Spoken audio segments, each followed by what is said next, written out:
আসসালামু আলাইকুম everyone, welcome back to my channel. এখানে কুকিংয়ের আরও একটি নতুন পর্ব দেখার জন্য আপনাদের সবাইকে ওয়েলকাম জানাচ্ছি।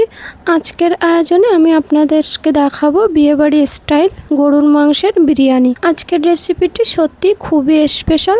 আজ আমি তৈরি করব একদম বিয়েবাড়ির মতো গরুর মাংসের বিরিয়ানি।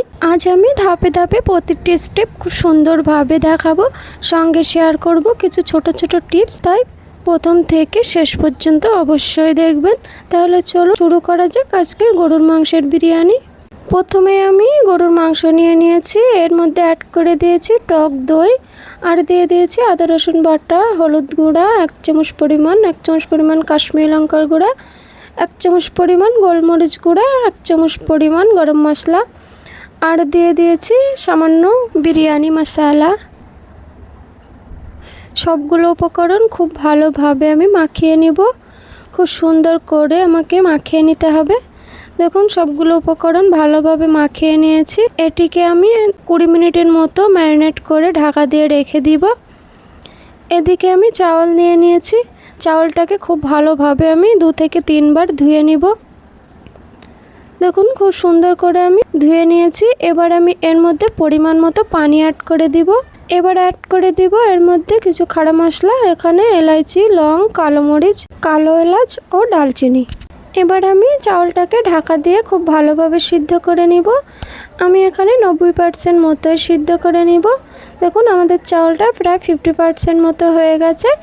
এর মধ্যে অ্যাড করে দিব পরিমাণ মতো লবণ। আমি এখানে 1.5 চামচ পরিমাণ লবণ অ্যাড করে দিয়েছি।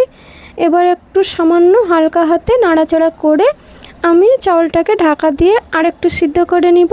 আমরা এখানে 90% মতোই সিদ্ধ করে নিব। দেখুন চাউলটা আমার খুব ভালোভাবে হয়ে গেছে। এবার আমি চাউল থেকে পানি ঝরিয়ে নিব। দেখুন চাউল থেকে আমি খুব ভালোভাবে পানি ঝরিয়ে নিয়েছি। এটাকে ঢাকা দিয়ে রেখে দিব। এদিকে একটা প্রেসার কুকারের মধ্যে আলু গোটা গোটা কেটে পরিষ্কার করে ধুয়ে এটাকে আমি পরিমাণ মতো পানি দিয়ে লবণ ও সামান্য একটু হলুদ গুঁড়া দিয়ে এটাকে সিদ্ধ করে নিব। 2টা ছিটিতেই আমার আলুগুলো সিদ্ধ হয়ে যাবে। দেখুন 2টা ছিটি হয়ে গেছে দেওয়া। এবার আমি আলুগুলো দেখে নিব। আলুগুলো আমার পারফেক্ট গলে গেছে। এবার একটা তাওয়াতে সামান্য একটু তেল অ্যাড করে দিব। তেলটা একটু গরম হয়ে গেলে আলুগুলো এর মধ্যে অ্যাড করে খুব ভালোভাবে আমি লাল লাল করে ফ্রাই করে নিব। দেখুন সুন্দর করে আমি আলুগুলোকে ফ্রাই করে নিব। ব্যাস আলুগুলো আমার ভাজা হয়ে গেছে, এগুলোকে উঠিয়ে নিব। সব আলুগুলোকে আমি একে একে উঠিয়ে নিয়েছি। আর এই গরম তেলের মধ্যে আমি কিছু পেঁয়াজ বেরেস্তা বানিয়ে নিব। এই জন্যে এর মধ্যে অ্যাড করে দিচ্ছি কুচি করে কেটে রাখা পেঁয়াজ। এগুলোকে খুব সুন্দর করে আমি নাড়াচাড়া করে একদম গোল্ডেন করে ফ্রাই করে নিব। দেখুন পেঁয়াজগুলো আমার খুব ভালোভাবে ফ্রাই হয়ে গেছে। এগুলিকেও আমি একটা প্লেটে উঠিয়ে নিব। এটাকে আমি ঠান্ডা হওয়ার জন্য সাইডে রেখে দিব। এদিকে একটা প্রেসার কুকারের মধ্যে আমি পরিমাণ মতো তেল অ্যাড করে দিব। তেলটা একটু সামান্য গরম হয়ে গেলে এর মধ্যে আমি কিছু খাড়া মশলা অ্যাড করে দিব। এখানে আছে এলাচ, লং, গোলমরিচ ও ডালচিনি। এগুলিকে খুব ভালোভাবে আমি নাড়াচাড়া করে সামান্য ফ্রাই করে নিব। আর দিয়ে দিব এর মধ্যে পেঁয়াজ কুচি। আমি এখানে 1 কিলো গরুর মাংসের জন্য 400 গ্রাম পেঁয়াজ নিয়ে নিয়েছি। এগুলোকে খুব ভালোভাবে কুচি করে কেটে নিয়েছি। এবার আমি এটাকে জলদি ফ্রাই হওয়ার জন্য এর মধ্যে সামান্য লবণ অ্যাড করে দিব। দিয়ে খুব ভালোভাবে নাড়াচাড়া করে আমি ফ্রাই করব। এবার আমি এর মধ্যে অ্যাড করে দিব 1 চামচ পরিমাণ কাঁচা লঙ্কা বাটা। এটাকে দিয়ে খুব ভালোভাবে আমি নাড়াচাড়া করে ফ্রাই করতে থাকবো। পেঁয়াজের কালারটা একটু চেঞ্জ হয়ে আসলে এর মধ্যে আমি 2 চামচ পরিমাণ আদা রসুন বাটা অ্যাড করে দিব। দিয়ে খুব সুন্দর করে আমি নেড়ে চেড়ে ভালোভাবে পেঁয়াজ ও আদা রসুন বাটাটা ফ্রাই করে নিব, যাতে আদা রসুনের কাঁচা গন্ধটা চলে যায়। খুব সুন্দর করে কিন্তু আমাকে মশলাটা তেলের মধ্যে ফ্রাই করতে হবে। এবার আমি শুকনো মশলা অ্যাড করে দিব। এখানে দিয়েছি 1.5 চামচ পরিমাণ হলুদ গুঁড়া, আর দিয়ে দিব 1 চামচ পরিমাণ কাশ্মীরি লঙ্কার গুঁড়া, আর অ্যাড করব 1.5 চামচ পরিমাণ শুকনো লঙ্কার গুঁড়া, আর অ্যাড করে দিব 2 চামচ পরিমাণ গরম মশলার গুঁড়া, আর দিয়ে দিব 1 চামচ পরিমাণ গোলমরিচ গুঁড়া, আর অ্যাড করব সামান্য একটু বিরিয়ানি মশলা। এরপরে সবগুলো উপকরণ খুব ভালোভাবে একদম স্লো আছে আমি এগুলিকে ফ্রাই করব, যাতে মশলাটা আমার পুড়ে না যায়। এবার আমি যে মাংস ম্যারিনেট করে রেখেছিলাম মাংসটা আমি অ্যাড করে দিব। সবগুলো মাংস এর মধ্যে অ্যাড করে খুব ভালোভাবে আমি নাড়াচাড়া করে নিব 1 মিনিট মতো। এ পর্যায়ে আমার গ্যাসের ফ্লেমটা একদম হাই রাখতে হবে। আমি খুব ভালোভাবে একটু নাড়াচাড়া করে নিয়েছি 1 মিনিট মতো। এবার আমি এর মধ্যে অ্যাড করে দিব পরিমাণ মতো লবণ। আমি এখানে 1.5 চামচ পরিমাণ লবণ অ্যাড করে দিয়েছি, আপনারা আপনাদের স্বাদ অনুযায়ী অ্যাড করতে পারেন। এবার মাংসটাকে খুব সুন্দর করে সবগুলো উপকরণ ভালোভাবে নাড়াচাড়া করে কষাতে থাকবো। এই সময় গ্যাসের ফ্লেমটা মিডিয়াম রাখতে হবে, নাহলে তলায় লাগার সম্ভাবনা। এটাকে আমি ঢাকা দিয়ে আর একটু 2 থেকে 3 মিনিট কষিয়ে নিব। 2 থেকে 3 মিনিট হয়ে গেছে, এটাকে আর একটু ভালোভাবে নাড়াচাড়া করে নিব। খুব ভালোভাবে আমি আরেকটু 1 মিনিট মতো নাড়াচাড়া করে নিয়েছি। এবার আমি এর মধ্যে সামান্য পুদিনা পাতা কুচি ও সামান্য ধনিয়া পাতা কুচি অ্যাড করে দিব। দিয়ে খুব ভালোভাবে আরেকটু নাড়াচাড়া করে কষিয়ে নিব। নিয়ে এটাকে আমি ঢাকা দিয়ে আরেকটু 2 মিনিট মতো কষিয়ে নিব। 2 মিনিট হয়ে গেছে, খুব ভালোভাবে আরেকটু নাড়াচাড়া করে নিব। এ পর্যায়ে মশলার গ্রেভিটা অনেকটা ঘন হয়ে এসেছে, আর মাংস থেকে কিন্তু কত সুন্দর তেল ছেড়ে দিয়েছে। মাংসের টেক্সচারটা দেখে আপনারা বুঝতে পারছেন মাংসটা আমার পারফেক্টলি কষানো হয়ে গেছে।